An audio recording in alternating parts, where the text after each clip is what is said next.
happy to be here with all of you right now.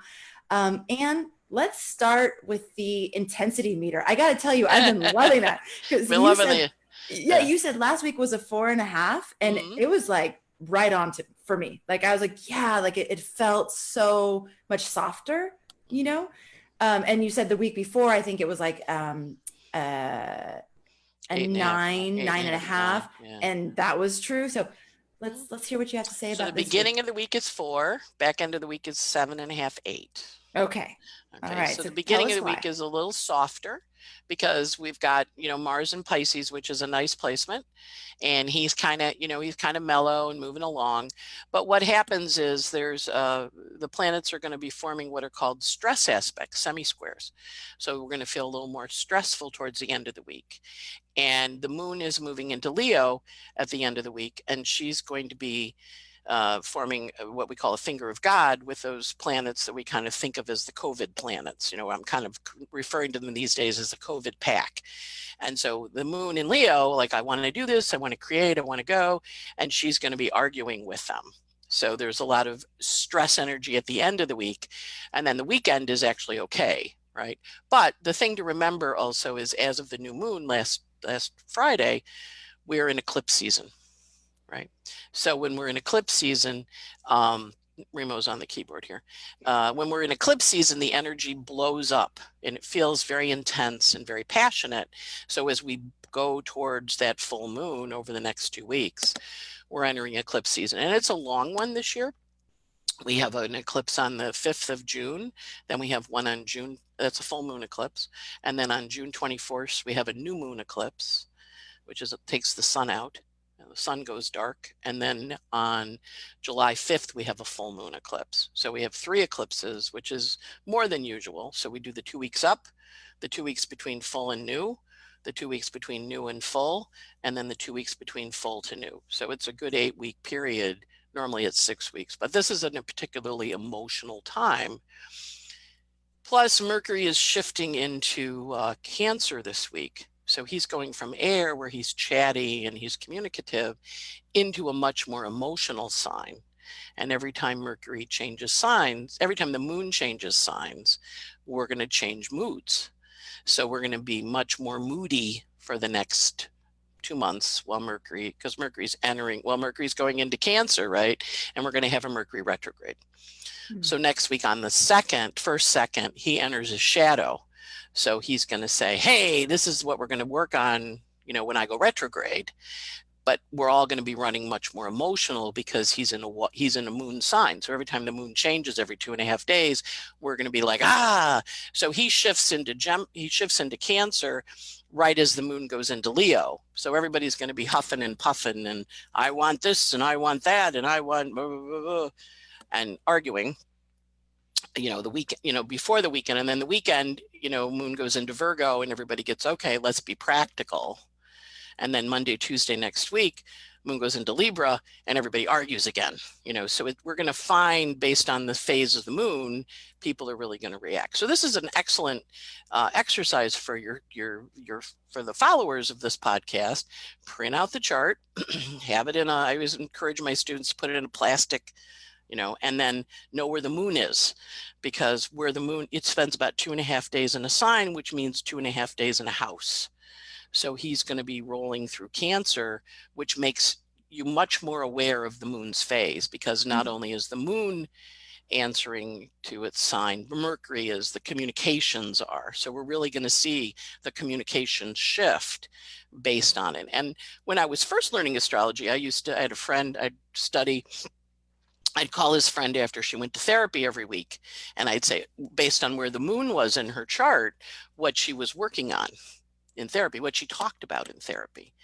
And it worked. I would say, oh, you talked about your younger brother today. Oh, you talked about your dad, or you talked about your boss, you talked about your ex-husband, you talked about your kid. And I always nailed, how do you know this? I said, because where the moon is where the universe calls our attention. And we know how powerful the moon is, because it makes the tide. I mean, certainly you in Hawaii, moon makes the tides go.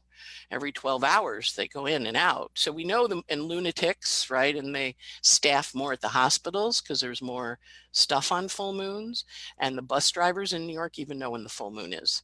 You know, when I was a baby astrologer and somebody yelled at the bus driver, I'd say, well, you know, it's a full moon. He goes, ma'am, we know where the full moons are, you know, because when the moon is full, everybody really feels it. So as we go into eclipse season, where it gets more intense, and then we have Mercury now answering to the moon, we're going to have, once that shift takes place, which is in the middle of the week, we're going to really feel, you know, I have to do my moon.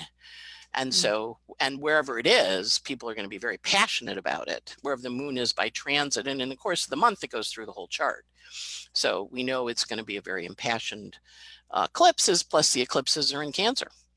And the Venus is out of bounds and Mercury's out of bounds. And, you know, everybody's a little out of bounds right now. So once that shift happens, you know, in the middle of the week, we're going to be like, argh, and then have to solve the problems over the weekend and then arguing the beginning of next week. So it's kind of like nice and easy, but then you'll feel it escalate. Plus, we're building up to eclipse full moon. And the reason eclipses are so potent too, I mean, full moons are potent anyway, but eclipses are super potent because the nodes and the moon and the sun meet up twice a year on the nodes of fate. So it's also fateful turning points. So we're meeting 3 fateful turning points over the next 6 weeks. So it's a lot, but it calm now. And then it kind of amps. So okay, so a little bit like a roller coaster, like a roller coaster going up, right? And then okay, yeah. So many things you just said. I know. I went long, and I could see you nodding, and I'm like, Amanda, you know, I know you're making little faces at me, and shut up. And of course, no, in a good way. No, in a good way. But yeah, I'm making notes. Like I like pause. write notes. Yeah, like pause. Yeah. No, it's great. Okay, so first thing that you brought up that I have a question about is the COVID pack. Are you referring to Saturn, Pluto? Okay, you're referring to the big 4 guys that are traveling together. Yeah. Okay. Yeah. Now, is that because I remember in the beginning we talked about how COVID-19 is essentially the triggering event, right? So it's like and you gave the analogy of like if you were married and your spouse cheated on you, that would be the triggering event that could potentially lead to the divorce. But the divorce was probably in the works for a long time. It's not like everything was great and then bam, and then, you know, so exactly. So as we're tracking it, is it really that we're tracking COVID, or are we tracking the unfolding story of like all of it? So like the triggering event plus then the ripple effects and the fallout effects and all of that. Both. Okay. We're tracking both. Okay. It's not isolated, right? So we know that Saturn-Pluto conjunctions form wars or pandemics. So it's just what they do every 36 years. We had AIDS, we had polio, we had the Great Influenza. And we had the Spanish invading the Aztec smallpox. We had the Black Plague. We had all the big pandemics, Saturn-Pluto conjunction. So we know that's a big deal. We know it's structural because it's Capricorn. We know it was last time they were all together in Capricorn was Martin Luther saying power's corrupt, structure has to change, causing the Protestant Reformation. But like I kind of think of them as the COVID pack because they're traveling together because they're outer planets and they move slowly. So I look at where that little pack is in anybody's chart. Right now, 2 of them shifted into Aquarius, you know, for a little breath of fresh air, but they're about to go back into Capricorn and hang out again. So it's kind of like they went to leave the party and then they're coming back in. And when they come back in, when Saturn comes back in the room, he goes, all right, my work is not finished here. Clearly you guys haven't done what I asked. So now we're going to shake it up all fall. And then in December, we're going to break up and move on, or we're going to figure out what we're doing. So we started the story, and the analogy I've used with a lot of people is Harry and Meghan quit the royal family on the last eclipse, but the buildup was there before. Similar to your thing, you know, somebody cheating on your spouse cheating on you, you're cheating on your spouse. The buildup was before. It didn't just come out of nowhere. Right. And so what eclipses do is they heighten that sense. A lot of times it's been a situation that you've been living with, but now with the eclipses, you feel like I have to do something, can't take it anymore, right? So it's a combo. But yes, and when we look at the planets, I mean, all the astrologers were saying big deal, big deal, big deal, but none of us really knew what it was going to be. I mean, we could talk keywords, but then when the virus showed up, we went, oh, it's the virus. And now we have a framework for putting it in a structure. So now I'm calling it the COVID pack, but it was, it's global. It's all over the world. It's not just in one little spot. So and would you say that there's the virus of the virus, but then there's also these other viruses that are more like energetic, right? Like fear and all like panic and so those sort of follow this COVID pack, correct? Okay, right. So well, because Saturn is and the waves that we experience. Again, like it could be that there are actual waves of the virus increasing, but it could also be that there are other types of waves that happen, right? So exactly. Okay. Because what we do as astrologers is we say, here's the COVID pack. There's the 4 guys traveling. So in February, Venus squared them and woke them up. Yeah. You and I started this. Mm-hmm. And then Mars came along, or Sun came along in March. And then Mercury, we saw the guys with guns shooting, right? Or standing and protesting. So that was Venus in Aries, Sun in Aries, and Mercury in Aries squaring the COVID pack of 4. Squares are action oriented. We took action, we saw it. But Venus is a nice planet. Sun is a nice planet. Mercury is a nice planet. Over the summer, we're going to have Mars, the planet of war, square those planets 3 times. 3 times. From July through September, and then he stops at 28 Aries, and then he goes backwards through them till 15, and they're all in their 20s, so backwards till November 13th, and then he goes forward for the 3rd time, and he leaves in January. So he's squaring those. So we all just had 1 square of Venus, the Sun, and Mercury, and they're easy. We're going to have the planet of war come and play with the COVID pack. So it's going to get much more intense. Plus there's big waves. So what we do as astrologers is once we've identified the story. So when I do a reading with someone, I say, okay, so what happened in this time frame? And they know the story. I can describe the keywords, but they apply the story. And then I go, and then here, and they go, oh yeah, that's when that happened. And then they go here and I go, oh yeah, so you go, okay, now you're going to have this. And they go, oh, okay. Because there's this, once you know how the planets are manifesting, you know what the story is going to be in your life, right? So in my case, my story was, mom said, take care of your dad. He's not as tough as he looks in 82 when we had the pack meet up then. And he died last August. So I'm like, so who am I supposed to take care of now? I'm supposed to take care of people. That's part of my path. Well, now I know you and I are doing this, right? So when you asked, I'm like, yes, Amanda, we're going to be doing this. And you're like, okay, a couple of weeks. I'm like, no, a year. I think I just asked for once. You asked for one, yeah. Can you come back? Because you did this thing in the beginning of the year. Right. And I'm like, yeah, but you know what, Amanda, you and you're the master of ceremonies because you've got the Saturn and Leo, and I'm one of your I don't know, I'm going to say one of your acts, but I'm the ceremonialist. Yeah. Yes. Okay, perfect. Yeah. All right. So the other thing you brought up. Yeah. So we look at the, once we know what the story is going to be, then we know how it unfolds. Then you can map it with the energy. Now, what about, what's interesting in this situation is there's like several storylines that are happening all at once, right? And some people are really clued into one storyline. Some people are really clued into another storyline, but they're happening simultaneously. Totally. So is it the storyline you're clued into that's going to be manifesting more in your life? Or, okay, that's really, because that's going to be where your Saturn is in your chart. Right? So where your Saturn is by house and placement compared to where these planets are is going to be the story. Okay. So when I was looking at my friend's chart, yes, there's a collective story, but then how do you relate to the collective story? Exactly. Oh, so interesting. Okay, I love that. So these are collective planets, right? So it's Pluto is the, when nuclear power was invented. And when we understood you could go deep into the unconscious, Freud and Jung kind of came in. So we got a conscious of the shadow, we got a conscious of individuation, we understood we could kill the world. So Pluto is a big guy, rules the underworld, rules where everybody goes. Saturn rules the structures we build, but his cycle's only 28 years. 29 years. Pluto's cycle is 250 years. So everybody's having these Saturn-Pluto planets, but they're big here in the United States because we're also having our Pluto return.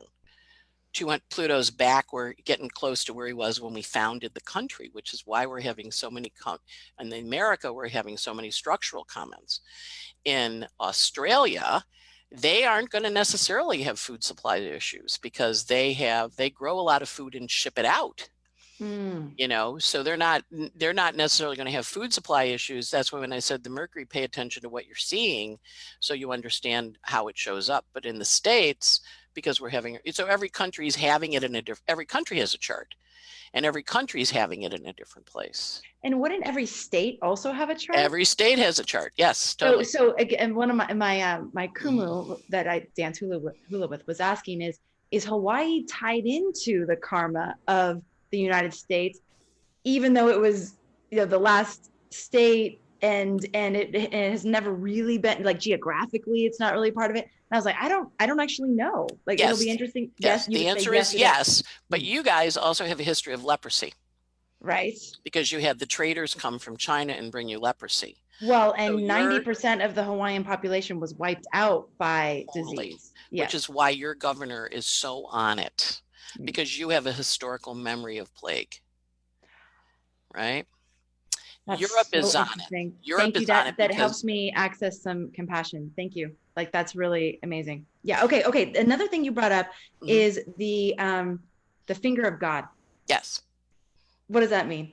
What a finger of God is when three planets make an aspect, and one is wants to take action, wants to go fast, wants to do stuff. One is like worry, what happens if we, what happens with me? And the other one is, okay, psychologically, how are we going to deal with this? So they kind of form this argument, really. One is wants to take action, one worries, one is really, do we really want to do that? Is that why? So they kind of all argue, and they form what looks like a little wedge in your chart. So when one of the legs of the wedge gets triggered, it's like push. So the analogy I use is everybody's pushing on a dresser, trying to move it. And then somebody says, hey, okay, let's all push in this way. And then you get them together and they go whoosh. So the way fingers of God work in your chart, when they're in the sky or when they're in your chart, because people can have them in their chart, when a planet comes and triggers it, it goes whoosh and it takes off. So, but it's also kind of like God's, in the Sistine Chapel image where God's touching Adam's finger. And it's like God comes and goes, got a job for you. And you go, And so when I describe it to someone who has an natal chart, I go, okay, so you met Bob, Ralph, Susie, and Frank, and then something happened. And people go, how did that happen? And you go, I don't know. It was like really weird. It was kind of a coincidence, which is how people often describe fingers of God. But it got you where you were supposed to go. And they're like, yeah. I said, that's called a finger of God. It's also called a yod or a yod, Y-O-D. And it corresponds to in the Jewish tradition, there's a pointing metal device that you read the scripture with to keep your place so you don't get the oil from your fingers. So it's like, you got a job. And so when there's one in the sky, it's a big deal. And when there's one in your own chart natally, and if your own natal chart has a finger of God and it gets triggered, it's a major life event for you. So we watch for them when they form in the heavens, because there's one this week where people are going to be like, oh, what am I doing? And so when that activates, we're going to feel it. When the moon in Leo goes through, she's going to form a finger of God to the Capricorn planets and to the Neptune. So we're going to feel fated this week, or fated events, and sometimes they're quick, sometimes they're longer, but when they're big, they're big. Okay. Yeah. All right. I have all my little notes. I know you got your notes. Okay. I'm glad you write, and you write without looking down at the paper. Yes, I do. You're very fast. Yeah. Okay. I can also be on my phone without looking as I'm typing. Okay. Good finger control. Now, you said we should print out the chart and watch the shifts in the moon and how that affects our moods. What chart are you talking about? Your natal chart. Okay. Yeah, because so what we did, specific timing of a chart. No, just your chart, and then where the moon goes, because that's how we do predictions. Every month the moon goes through the whole chart. The sun goes through the whole chart every year, right? Right. Mercury goes through it every year. Mars goes through it every 2 years. So the moon, though, is the timer of our days and the function of how things work. If we know where the moon is, and that really describes the mood. Moon and mood they work together. Just change the N into a D, and you got the mood of the day. So it gives you a different idea of what energetically the collective is feeling. And also what you're feeling, and also where the moon is in your chart. On that day, that's when you're going to clean the closet, or that's when you're going to want to go out, or that's when you're going to want to, have sex with your partner. They're all going to, depending on where the moon is, or when your partner's really crabby. Like I have one client, her boyfriend is a Virgo moon, and he gets crazy when the moon's in Virgo in his 12th house. So she knows when they are, and she just doesn't see him those 2 days. Because she's like, I'm just not talking to him. He's going to be crazy. So she doesn't. So when the moon goes through your 12th house, you get a little paranoid. You get a little anxious. So, and when it's in your first house, things go your way. So okay, yeah, it's fun to watch. Yeah, it's amazing. Okay, now when you talked about eclipse season, and so this is going to be a fateful turning of events. Is that usually surprising, or is it usually? I mean, is it something that like comes out of nowhere, or is it something that you usually can kind of anticipate? Yeah. What eclipses do is the sun and the moon go around. And so depending on and they meet up twice a year. And when they meet up when the sun is within 15 degrees of the node of fate, the nodes of fate are where the sun and the moon meet as they're moving around. So what happens with eclipses is they either start at the South Pole or the North Pole, and they come down the face of the Earth, or they go up the face. So when the sun is on a node, which is what eclipses are, when the lunation, the sun, new moon or full moon, happens within 15 degrees of a node, then we have an eclipse. So in this case, the one on June 21st is an exact hit. It's on the world point, zero of Cancer. So that means that because, it's 14 days, those other two are emotional on either side. That's why sometimes there's 3, right? But with this eclipse, and eclipses run in cycles. So this eclipse is the 9/11 eclipse. This is the eclipse that had the pandemic, the influenza pandemic. This is a kind of nasty eclipse. Eclipses can be friendly. Sometimes this is the eclipse I fell in love on. But some of them can be mean. And this particular eclipse runs through China. So while the first eclipse that we had in December, where we saw the virus emerge, this is the big one, this next eclipse going through China. Yeah. I mean, Gemini Brett is saying, who, by the way, you guys, I'm going to have him on tomorrow. He is saying that, and I don't know if you agree with this, Anne, but that this summer solstice is like the event of our lifetime, that it is a huge solstice. Energetically enormous. Yeah. And he was also saying this is the time where we're being asked to step into being the avatar of our own, like instead of waiting to be saved by some external anything, that this is the time for us to step up and be that thing we've been waiting for. Time to be our Saturn. Time to be our Saturn. Exactly. There you go. That is your work in the world. It's time to be your Saturn. Yeah. Wow. Okay. Awesome. Now we do have an eclipse course that we created a few years ago with some of the world's leading best eclipses. You had Bernadette, you had fabulous eclipse people. Yes. Before I even knew like how cool that course was. Yeah. We created it. So if for those of you who are a little more advanced and want to dive into eclipses and really understand them, like on a deeper level, go to astrologyhub.com/ and then look for Eclipse Mastery. You'll see it's in our course drop down, but it's something we put together with literally some of the world's best eclipse. Yeah, people the best mundane astrologers you had at that. Mundane astrologers. Fabulous group of astrologers at that. Thanks, Dad. Yeah, I mean, now that I look back at it, I'm like, wow, that was really cool. Yeah, and I didn't even realize it's cool. There available because this eclipse is the 9/11 eclipse, so we know that was big. But this one's even bigger because it's just really, there's a whole other bunch of astrological and astronomical reasons why this is super, super attenuated, but it's a very strong eclipse. Yeah. Gemini Brett looks at the astronomy. So he's bringing in the actual, why in the sky it's such a big deal. Yeah. Yeah. Okay, totally. Cool. Yeah. And avatar is another word for Saturn. Is it? Avatar is, be your own guide. So your Saturn is your guide. Right. Wow. It's another phrasing for it. But I think of when someone says avatar, I'm like, oh, yeah, you're Saturn. because he is your guide. The other planets are all supportive of him, but by house and placement, he is your work in the world, and he's where you go to get through this. If everybody does their Saturn, if you do the Saturn, you're going to get through it, whatever it is. My Saturn is, I'm supposed to do astrology, and here I am, right? I mean, I do it anyway, but this is another vehicle to say, hey, go out there and talk people and let them understand there's a coping mechanism to help you get through this. Now, in the lower form, to the point you asked before, Saturn is also fear. He rules fear. And way back when I was having body work by this really great Chinese guy, he would say, okay, the knees are where fear is. And he would do the work, and then he would go, fear goes to the knees like little fishes. And he would clear the knees last. And of course, the knees are ruled by Saturn. Right. And when you get down on your knees, you humble yourself. Or when when somebody says that event brought me to my knees, we really are talking, when you hear that phrasing, you're hearing Saturn. One of the things I've noticed with all the Gemini energy that we have right now, and you've been saying, like, don't get too attached to one perspective. And Rick Levine is saying, like, ask the question, what if? Like, what if that other perspective that I'm poo-pooing has some merit to it? What if, how might I think about this differently?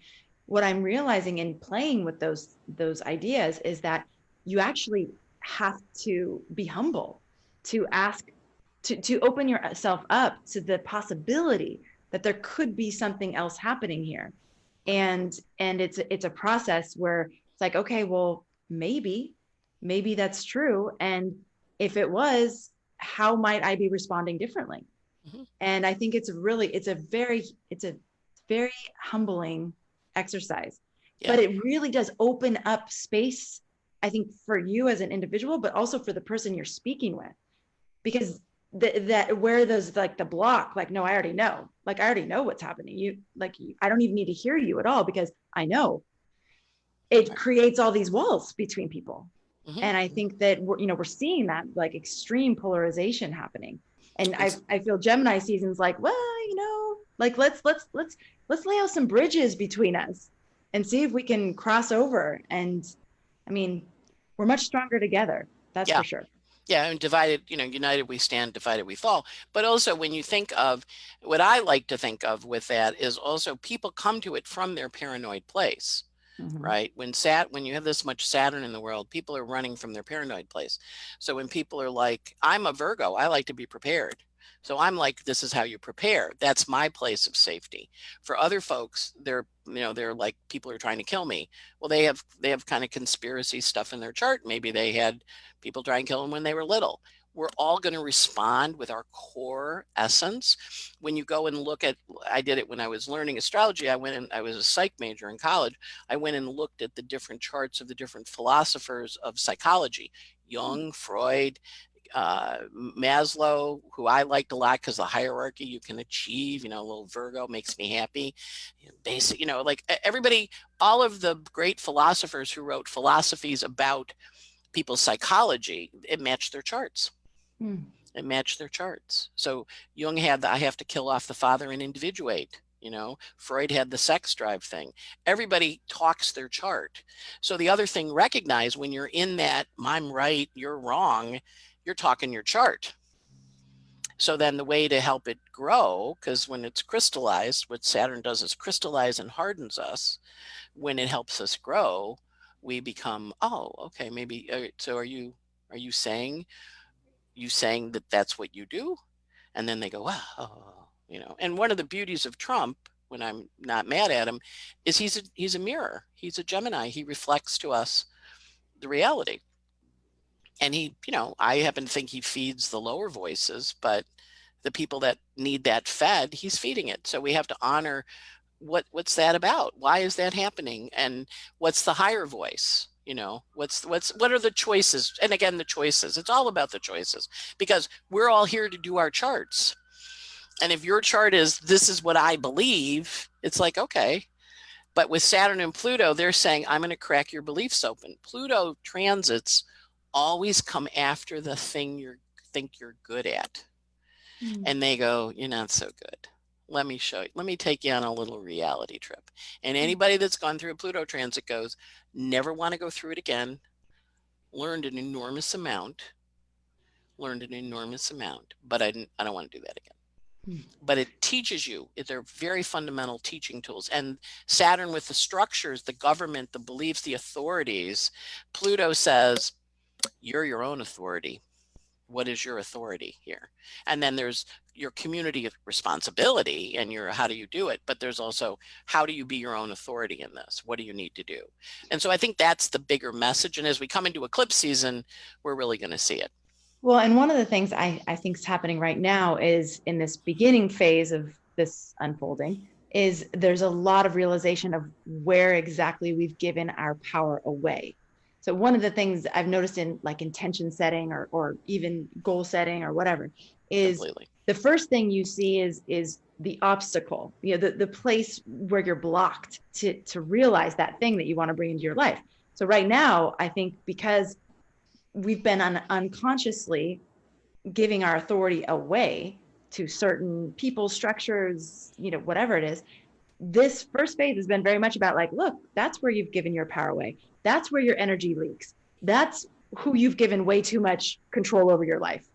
And then without knowing that, we don't even know how to take it back.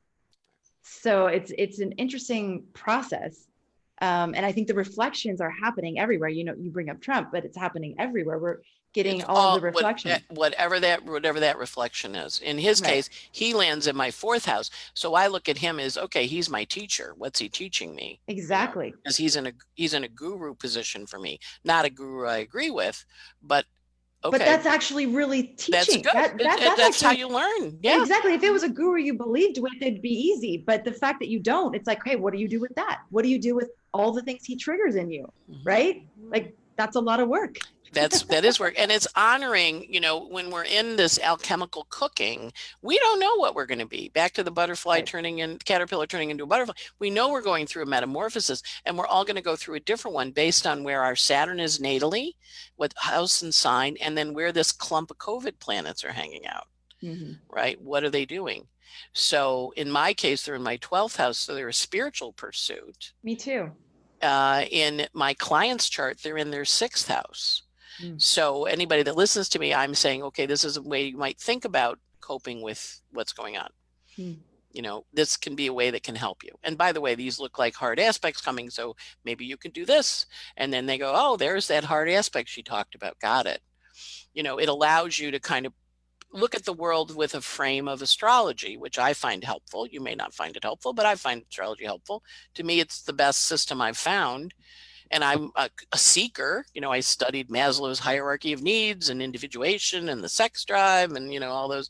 And I'm like, yeah, this one I like best. So everybody's got a belief system. So what Saturn and Pluto do is they say to you, so what's your belief system? What did you think was going to happen? And a lot of times when someone comes to me for an astrology reading and they go, tell me what to do. I'm like, oh, no.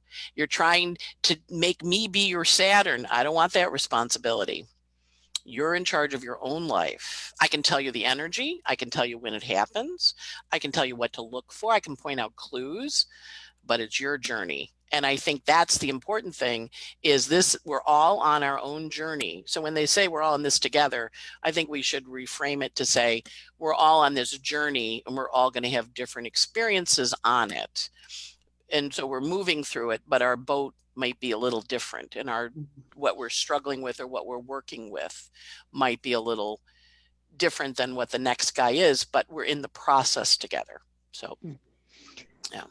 Oh, Anne, so much good stuff there. Thank you so much. So, okay. So just to summarize, we have a 4 in the beginning of the week. We're getting into like a 7.5, you said, towards the end of the week. To 8 on Monday, really 8 on Monday. Okay. Kind of crabby. And we're building up to the eclipses. So then next week's very intense. Yeah. Exactly. So then we're building up to eclipse season, which is a lot of fate, a lot of change.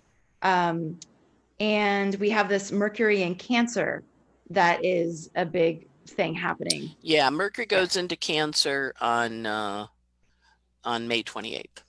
On May 20th. So at that point, he becomes really emotional. And right before he goes into Cancer, he hits those, he's aspecting the nodes of fate. Now, the nodes of fate right now are also really important, and I want to just throw that in. They're on what are called the anaretic degrees of Sagittarius and Gemini. So they're also hooked into the galactic center, which is kind of a cosmic download point. So people are going to be getting, over this next few weeks, you're going to get cosmic downloads. And it's important to pay attention to what you hear, what you dream, what you see, because you're all getting information that will help you go through this journey ahead. You know, the universe is, I believe, a benevolent universe. That's my personal belief system. Other people may say not, but we're getting a warning. We're getting a clue. We're getting an information. We're getting stuff. So you want to kind of watch what information you receive as we go towards this, because the information is going to be a little more potent. Mm-hmm. And you're going to be like, oh, okay, that's what's going on. And remember, Mercury retrograde, he loves to reveal his secrets. He loves to tattle. And Gemini is still retrograde, so she loves to bring back your old relationships and make you think about what you learned from that one or what you learned from this one. So we're in kind of mull mode. And Mars, of course, is in Pisces, so he's very sentimental. So you may find yourself going back and digging up old music from your childhood or from particular moments in your life. And it's important to play that song and to listen to it. You know, so this morning I got a text from a client. We had a meeting yesterday and I said, well, you know, you might look at is this. And she wrote me, she goes, you know, I correlated it. You're right. I really hate him. And I said, you know, he's going to have a really hard time soon. So I mailed her Mac Davis's song, Oh Lord, It's Hard to Be Humble. My father used to sing that in the morning. Right. Wow. So I mailed her that because this guy's like a really arrogant little pup. And, you know, and she's like, and I'm like, you know, the Mac Davis, Lord, it's hard to be humble when you're perfect in every way. So I sent it to her and then I played it and I remembered my father singing it in the morning in the kitchen, you know, and my mother like rolling her eyes, you know, but maybe a good song for us right now. It's a good song. Oh Lord, it's hard to be humble when you're perfect in every way. You know, it's a great song. Mac Davis, go look it up. Yeah. Wow. Awesome. But it's understanding Saturn is about being conscious of where we fall on our knees, you know, where we're brought to our knees, either when we pray. Why do we pray on our knees? Because we're humbling ourselves. We're honoring that there's a greater power. Why do we fall when somebody brings us to our knees and we're like, okay, you know, it's a supplicant position. So it's always good to be a supplicant to Saturn and say to him, so, hey, big guy, what am I supposed to be learning here? And very good. Okay. So pay attention to your dreams. So someone posted in one of our communities, I've been having the most amazing dreams. Why? And I was like, Mars and Pisces. Yeah. Okay. Yeah. Very good. Well, Anne, thank you so much for being here with us again. And thanks to all of you for tuning in. And thanks for continuing to share your feedback. If you want to receive the weekly digest from us, you go to astrologyhub.com/podcast. That way you'll get a list of all the special edition episodes that we've done. You can tune into them in one easy spot. We also have started a Medium channel for those of you who like to read articles. We're taking a lot of these special editions and turning them into articles. So that actually might be helpful for some of you too, especially those of you who are students who are studying and want to highlight it with your highlight it. Exactly. So thanks again for being here. Thank you, Anne. You're awesome. Welcome. You're amazing. And we'll see you again. Much love to everybody. Yeah. We'll see you again next week, everyone. Take care. Bye.